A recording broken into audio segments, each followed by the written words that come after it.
ಓಂ ಶ್ರೀ ಗುರು ಬಸವಲಿಂಗಾಯ ನಮಃ. ಸರ್ವರಿಗೂ ಶರಣು ಶರಣ.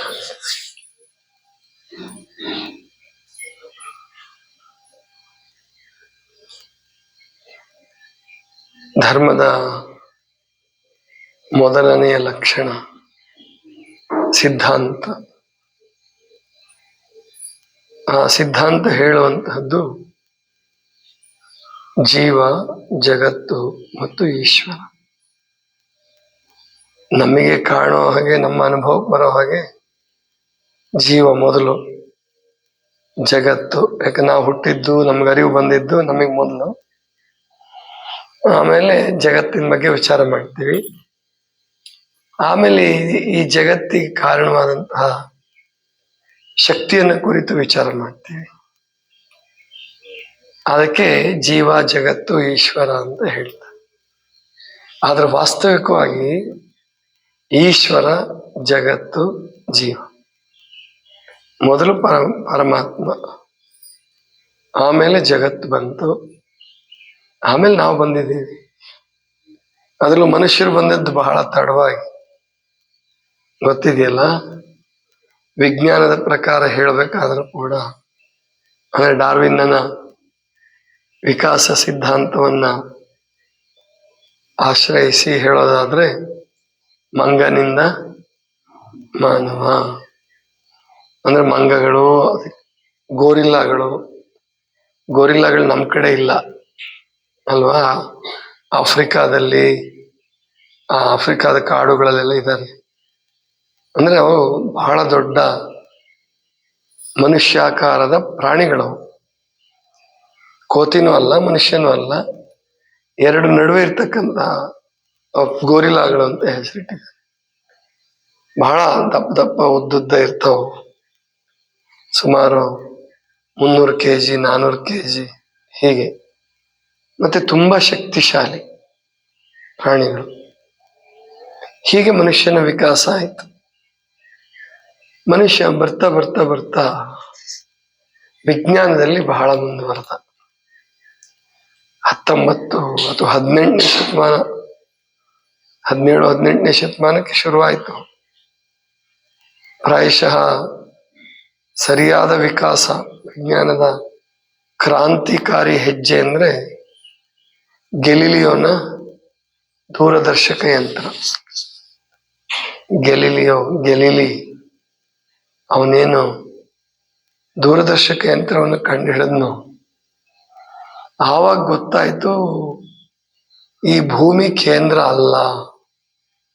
ಮೊದಲೆಲ್ಲ ಭೂಮಿನೇ ಕೇಂದ್ರ ಅಂತ ಅನ್ಕೊಂಡಿದ್ರು.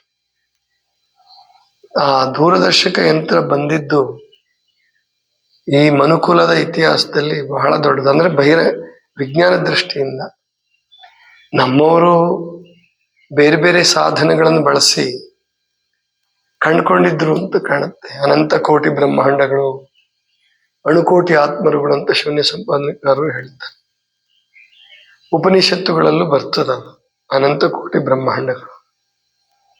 ಅಂದ್ರೆ ಲೆಕ್ಕ ಹಾಕಕ್ಕೆ ಆಗಲ್ಲ, ಅಷ್ಟಿದಾವೆ ಅಂತ ಗೊತ್ತಿತ್ತು. ಈ ನಕ್ಷತ್ರ ಲೋಕ, ನಕ್ಷತ್ರಗಳು ಬ್ರಹ್ಮಾಂಡದ ಮೂಲ ಅನ್ನೋದು ಬಹಳ ಜನರಿಗೆ ಗೊತ್ತಿರಲಿಲ್ಲ. ಅಂದ್ರೆ ಚಂದ್ರನೇ ನಕ್ಷತ್ರಗಳಿಗಿಂತ ಜಾಸ್ತಿ ಬೆಳಕು ಕೊಡ್ತಾನೆ ಅನ್ಕೊಂಡ್ಬಿಟ್ಟಿದ್ರು. ಆದ್ರೆ ಆಮೇಲೆ ಗೊತ್ತಾಯ್ತು, ದೂರದರ್ಶಕ ಯಂತ್ರವನ್ನು ಕಂಡುಹಿಡಿದ್ಮೇಲೆ ನಮ್ಮ ಧಾರಣೆಗಳೆಲ್ಲ ಬದಲಾವಣೆ ಆದವು. ಈಗ ವಿಜ್ಞಾನಿಗಳು ಹೇಳ್ತಿದ್ದಾರೆ, ಸೂರ್ಯ ಹುಟ್ಟಿ ಸುಮಾರು 1ರಿಂದ 1,000 ಕೋಟಿ ವರ್ಷಗಳಾಗಿರ್ಬೋದು. 1,000ದಿಂದ 1,500 ಕೋಟಿ ವರ್ಷ ಆಗಿರ್ಬೋದು ಸೂರ್ಯ ಹುಟ್ಟಿ. ಈ ಭೂಮಿ ಹುಟ್ಟಿ 460 ಕೋಟಿ ವರ್ಷ ಆಗಿರ್ಬಹುದು ಅಂತ ಹೇಳ್ತಿದ್ದಾರೆ. ನಾವು ಇತ್ತೀಚೆಗೆ ಬಂದವರು. ಅದರಲ್ಲಿ ಮನುಷ್ಯ ಏನು ಧರ್ಮವನ್ನು ಸಂಶೋಧನೆ ಮಾಡಿದ, ಅದು ಬಹಳ ದೊಡ್ಡ ಹೆಜ್ಜೆ. ಅಂದ್ರೆ ಯಾವ ಬಹಿರಂಗದ ಸಾಧನಗಳು ಇಲ್ಲದೆ ಅಂತರಂಗದಿಂದ ನೋಡ್ದ ಅವನು. ಅಂತರಂಗದಿಂದ ನೋಡಿ ಕಂಡುಕೊಂಡು ನಮ್ಮ ಹುಟ್ಟಿಗೆ ಮೂಲ ಕಾರಣ ದೇವರು. ಅದನ್ನ ಉಪನಿಷತ್ಕಾರರು ತತ್ ಅಂತ ಕರೆದ್ರು. ಅದು ತತ್ ಅಂದ್ರೆ ಅದು. ತತ್ ತ್ವಂ ಅಸಿ, ತತ್ವಮಸಿ ಅಂದ್ರೆ ಅದು ನೀನೇ ಇದ್ದೀಯಪ್ಪ, ನೀನು ಬೇರೆ ಅಲ್ಲ, ಅದು ಬೇರೆ ಅಲ್ಲ. ಇದು ಬಹಳ ಅದ್ಭುತವಾದ ಕಲ್ಪನೆ, ಅಥವಾ ಕಲ್ಪನೆ ಅಲ್ಲ, ವಾಸ್ತವ. ಯಾಕಂದ್ರೆ ವಿಜ್ಞಾನ ಬಂದಿದ್ ನಮಗೆ ತುಂಬಾ ಒಳ್ಳೇದು. ಕೆಲವರು ತಿಳ್ಕೊಂಡಿದ್ದಾರೆ ವಿಜ್ಞಾನ ಧರ್ಮಕ್ಕೆ ವಿರುದ್ಧ ಅಂತ. ಖಂಡಿತ ಅಲ್ಲ. ನಿಜವಾದ ಧರ್ಮ ಪಾಲಕ ವಿಜ್ಞಾನವನ್ನು ಪ್ರೀತಿಸಬೇಕು. ನಿಜವಾದ ವಿಜ್ಞಾನಿ ಅವನು ದೇವರನ್ನು ಒಪ್ತಾನೆ. ಐನ್ಸ್ಟೀನ್ ದೇವರನ್ನು ಒಪ್ತಾನೆ. ಬೇರೆ ಬೇರೆ ವಿಜ್ಞಾನಿಗಳೆಲ್ಲ ದೇವರನ್ನು ಒಪ್ಕೊಂಡಿದ್ದಾರೆ. ಕೆಲವು ವಿಜ್ಞಾನಿಗಳು ಸಂಶಯ ವ್ಯಕ್ತಪಡಿಸಿದ್ದಾರೆ ಅಷ್ಟೇ. ಇಲ್ಲ, ಆ ದೇವರು ಅನ್ನುವಂಥದ್ದು ಜಡ ಇರ್ಬೋದು, ಜಡಶಕ್ತಿ ಇರ್ಬೋದು. ಇಲ್ಲ, ಜಡಶಕ್ತಿಯಿಂದ ಚೈತನ್ಯ ಬರಲ್ಲ. ಗೊತ್ತಾಯ್ತಲ್ವಾ? ಜಡದಿಂದ ಜಡನೆ ಬರ್ತದೆ, ಚೈತನ್ಯ ಬರಲ್ಲ. ಚೈತನ್ಯದಿಂದ ಎರಡೂ ಬರ್ತವೆ, ಚೈತನ್ಯವೂ ಬರ್ತದೆ, ಜಡವೂ ಬರ್ತದೆ. ಈಗ ನಮ್ಮ ಆತ್ಮ ಅಂದ್ರೆ ಎರಡು ಕಣಗಳನ್ನ ಬಳಸ್ಕೊಂಡು, ಆ ಎರಡು ಕಣಗಳು ತಾಯಿದೊಂದು ತಂದೆದೊಂದು ಕಣ ವಿಕಾಸ ಆಗ್ತಾ ಆಗ್ತಾ ಆಗ್ತಾ 9 ತಿಂಗಳಲ್ಲಿ ಶತಕೋಟಿ ಸಹಸ್ರ ಕೋಟಿ ಜೀವಾಣುಗಳಾಗಿ ಬೆಳೆದು ಬಿಡುತ್ತೆ. ಅದನ್ನೆಲ್ಲ ಕೂಡಿಸ್ಕೊಳ್ಳೋದು ಆತ್ಮ. ಹಾಗೆ ಈ ಅನಂತ ಕೋಟಿ ನಕ್ಷತ್ರಗಳು, ಬರೀ ನಕ್ಷತ್ರಗಳು ಅನಂತ ಕೋಟಿ ಅಂತಿದ್ವಿ ನಾವು ಮೊದಲು. ಇತ್ತೀಚೆಗೆ ಮತ್ತೊಂದು ಹೇಳ್ತಿದ್ದಾರೆ, ಅನಂತ ಕೋಟಿ ಗ್ಯಾಲಕ್ಸಿಗಳು. ಗ್ಯಾಲಕ್ಸಿ ಅಂದ್ರೆ ನಕ್ಷತ್ರಗಳ ಸಾಗರ. ಒಂದು ಗ್ಯಾಲಕ್ಸಿ ಒಳಗೆ ಅಂದ್ರೆ ಒಂದು ಆಕಾಶಗಂಗೆ ಒಳಗಡೆ 1000 ಕೋಟಿ ನಕ್ಷತ್ರಗಳಿರ್ಬೋದು ಅಂತ ಹೇಳ್ತಿದ್ದಾರೆ. ಅಂಥವು ಗ್ಯಾಲಕ್ಸಿಗಳು ಎಷ್ಟಿದಾವೆ ಹೇಳಕ್ ಬರಲ್ಲ ಅಂತ ಹೇಳ್ತಿದ್ದಾರೆ. ಬಹಳ ಇನ್ನೊಂದು ಕೆಲವೇ ದಿವಸಗಳಲ್ಲಿ ಒಂದು ದೊಡ್ಡ ಕನ್ನಡಿಯನ್ನ ಅಂದ್ರೆ ದೂರದರ್ಶಕವನ್ನ ಸ್ಥಾಪನೆ ಮಾಡ್ತಿದ್ದಾರೆ ಯಾವುದೋ ಒಂದು ದೊಡ್ಡ ಪರ್ವತದ ಮೇಲೆ. ಅದರ ತುಂಬಾ ಅಂದ್ರೆ 1000 ಮೀಟರ್ ಅಗಲ ಇರ್ತಕ್ಕಂಥ ದೂರದರ್ಶಕ ಟಿವಿ. ಅದರಲ್ಲಿ ಇನ್ನೂ ಏನೇನು ಕಂಡ್ಕೊಂತಾರೋ ಗೊತ್ತಿಲ್ಲ. ಈಗ ಯಾರು ಸ್ಥಾಪನೆ ಮಾಡ್ಲಾರದನ್ನ ಎಲ್ಲ ಜಗತ್ತಿನ ಎಲ್ಲ ವಿಜ್ಞಾನಿಗಳು ಸೇರ್ಕೊಂಡು ದೇಶಗಳೆಲ್ಲ ದುಡ್ಡು ಹಾಕಿ ದುಡ್ಡು ಕೊಟ್ಟು ಅಮೆರಿಕಾದಲ್ಲೋ ಅಮೆರಿಕ ಖಂಡದಲ್ಲೋ ಎಲ್ಲೋ ಪರ್ವತದ ಮೇಲೆ ಒಂದು ದೊಡ್ಡ ದೂರದರ್ಶಕ ಯಂತ್ರ, ಅದೇನಾದ್ರೂ ಇನ್ನು ಕೆಲವೇ ಮುಂದಿನ ವರ್ಷದಲ್ಲೇ ಆಗ್ಬಹುದು. ಅದರ ಕೆಲಸ ಮುಗಿದು ಅದು ನಮಗೆ ತೋರಿಸ್ಲಿಕ್ಕೆ ಶುರು ಮಾಡಬಹುದು. ಹಾಗೆ ಆಯ್ತಪ್ಪ ಅಂತಂದ್ರೆ ಮತ್ತಿನ್ನೇನು ರಹಸ್ಯಗಳು ಕಂಡುಹಿಡಿತಾರೋ ಗೊತ್ತಿಲ್ಲ. ಅಂದ್ರೆ ಇವೆಲ್ಲವಕ್ಕೂ ಕಾರಣ ಮಹಾಲಿಂಗ. ಅದು ಹೇಳ್ಬೇಕಾಗಿರೋದು ನಿಮಗೆ. ಸ್ವಯಂಭೂ ಏನು ನಿಷ್ಕಲಲಿಂಗ, ನಿರವಯವ ಲಿಂಗ ಅವೆಲ್ಲ ಬಿಟ್ಬಿಡಿ. ಯಾವುದು ಅನಂತ ಕೋಟಿ ನಕ್ಷತ್ರಗಳನ್ನ ಗ್ಯಾಲಕ್ಸಿಗಳನ್ನ ಸೃಷ್ಟಿ ಮಾಡಿದೆಯೋ ಅದಕ್ಕೆ ಶರಣರು ಮಹಾಲಿಂಗ ಅಂತ ಕರೆದ್ರು. ಆದಿಯಲ್ಲಿ ಮೂರ್ತಿಯಾದನೊಬ್ಬ ಶರಣ ಅಂತ ಅಲ್ಲಮ ಪ್ರಭುಗಳೇನು ಹೇಳ್ತಾರಲ್ಲ, ಆ ಶರಣ ಯಾರಪ್ಪ ಅಂದ್ರೆ ಮಹಾಲಿಂಗ. ಆ ಮಹಾಲಿಂಗದಿಂದ ಎಲ್ಲ ಶಕ್ತಿಗಳು,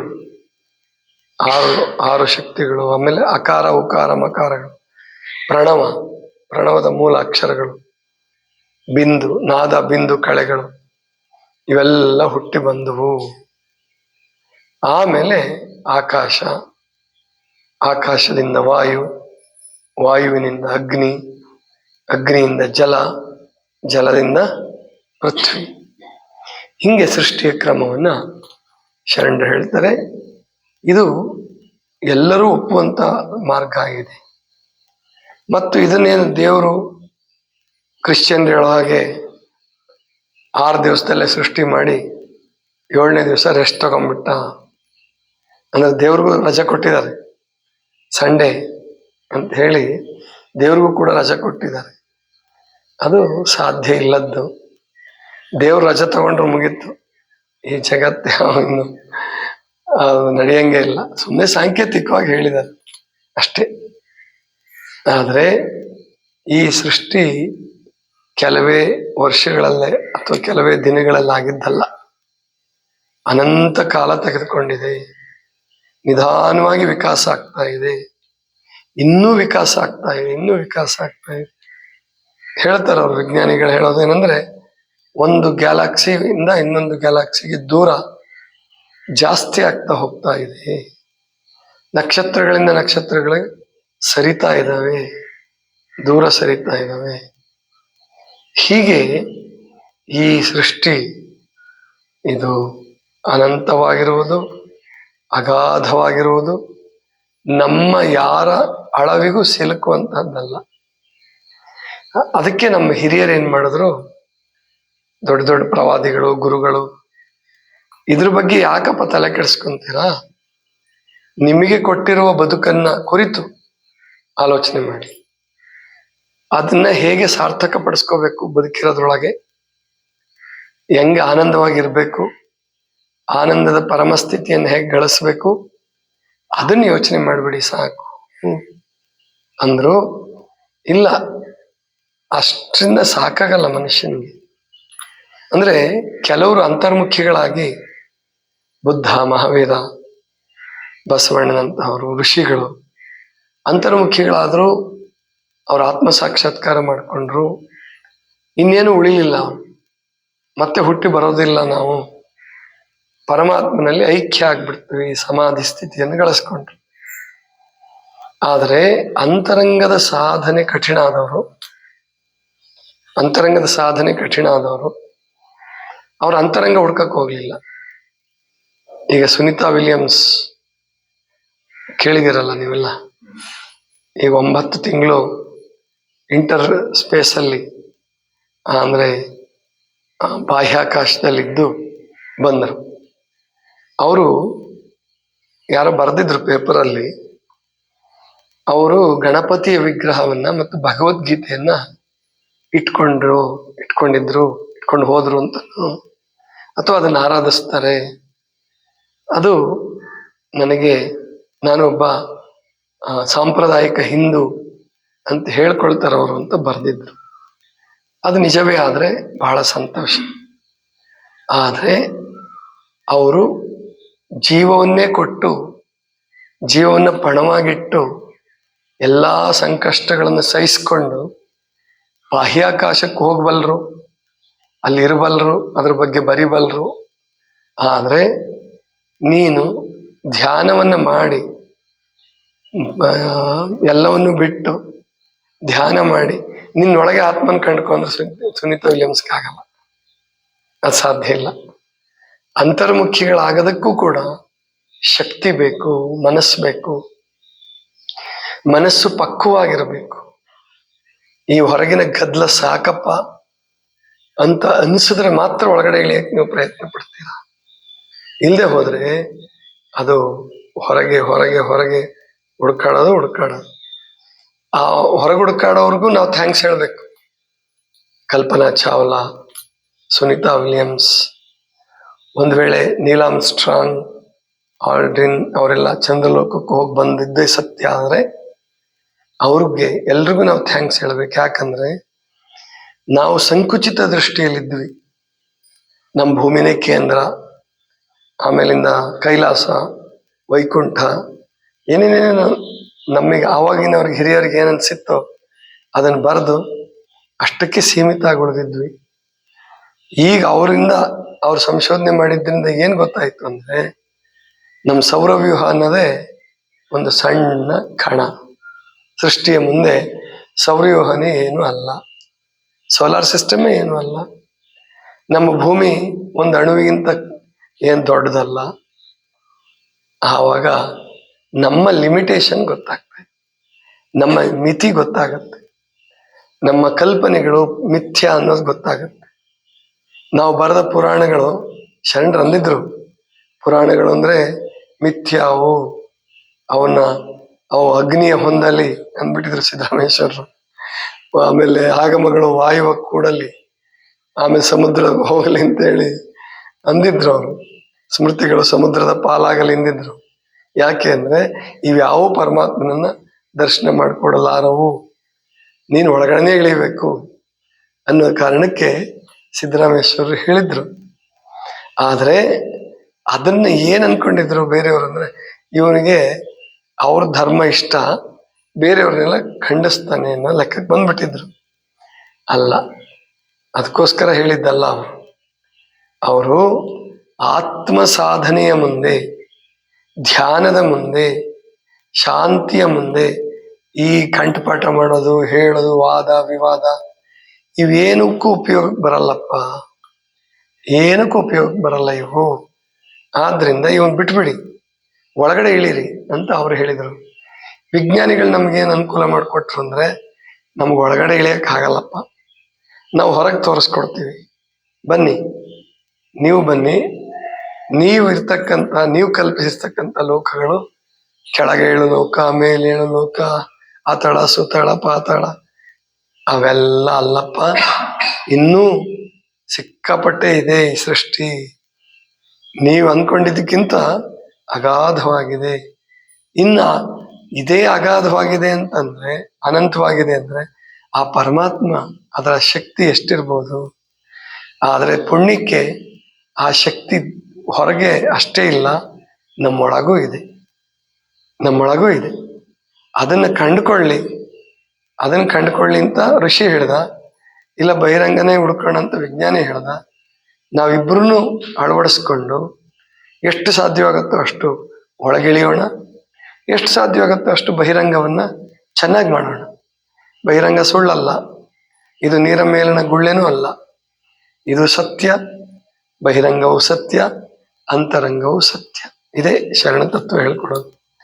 ಜೀವವು ಸತ್ಯ, ಶಿವವು ಸತ್ಯ. ಈಶ್ವರ ಸತ್ಯ, ಜೀವ ಮಿಥ್ಯ ಅಂತ ಹೇಳ್ಬಿಟ್ಟಿದ್ರು. ಇವಾಗ ಜೀವವು ಮಿಥ್ಯ ಅಲ್ಲ, ಈಶ್ವರನೂ ಮಿಥ್ಯ ಅಲ್ಲ. ಇದು ಕೆಲವು ಕಾಲ ಇದ್ದು ಹೋಗುತ್ತಷ್ಟೇ. ಅದಕ್ಕೆ ನನಗೆ ವಿಜ್ಞಾನಿಗಳ ಬಗ್ಗೆ ಯಾಕೆ ಸಂತೋಷ ಆಗತ್ತೆ ಅಂದ್ರೆ, ನಾವು ಎಷ್ಟು ವರ್ಷ ನಾನು ಇರ್ಲಪ್ಪ, ಸಾಯಲಿ ತೊಂದರೆ ಇಲ್ಲ, ಸಾಯೋ ತನಕ ಸಂಶೋಧನೆ ಮಾಡ್ತೀನಿ ನಾನು. ಆರ್ಕಿಮಿಡಿಸ್ ಸಂಶೋಧನೆ ಮಾಡ್ತಕ್ಕ ಏನೋ ಬರ್ಕೊಂತ ಕೂತಿದ್ದ, ಅವನನ್ನು ಕೊಲ್ಬೇಡ್ರಿ ಅಂತ ಹೇಳಿದ್ದ ಅವನು ರಾಜ ಎದುರುಗಡೆ. ಯಾಕೆ ಅವನೊಂದು ಯಂತ್ರ ಕಂಡಿಡಿದ್ಬಿಟ್ಟು ಎದುರಾಳಿಗಳನ್ನೆಲ್ಲ ಬಹಳ ಜನರ ಸೈನಿಕರನ್ನ ಕೊಂದ್ಬಿಟ್ಟಿದ್ದ ಆರ್ಕಿಮಿಡಿಸ್. ಅವನು ಕೊಲ್ಬೇಡಿ, ಹಾಗೆ ಬಂಧಿಸಿಟ್ಕೊಂಡು ಬನ್ನಿ ಅಂತ ಹೇಳಿದ್ದ. ಇವನು ಒಬ್ಬ ಸೈನಿಕ ಹೋಗ್ತಾನ ಅವನ ಹತ್ರ, ನೀನೇನು ಆರ್ಕಿಮಿಡಿಸ್ ಅಂತಾನ ಅವನು. ಹೌದು ಅಂತಾನು. ಬಾಯ್ಲಿ ಕರಿತಾನೆ ನಮ್ಮ ರಾಜ, ಬರಲ್ಲ ಅಂತಾನು. ಬರ್ತೀಯೋ ಇಲ್ಲ ನೋಡೋಕ್ಕಂತ ಕತ್ತಿ ಹತ್ತಾನೆ, ಬರೋದೇ ಇಲ್ಲ ಅಂತ ಆ ಕತ್ತಿ ಹಾಕೇ ಬಿಡ್ತಾನೆ, ಆರ್ಕಿಮಿಡಿಸ್ ಕೊಂದ್ಬಿಡ್ತಾನೆ.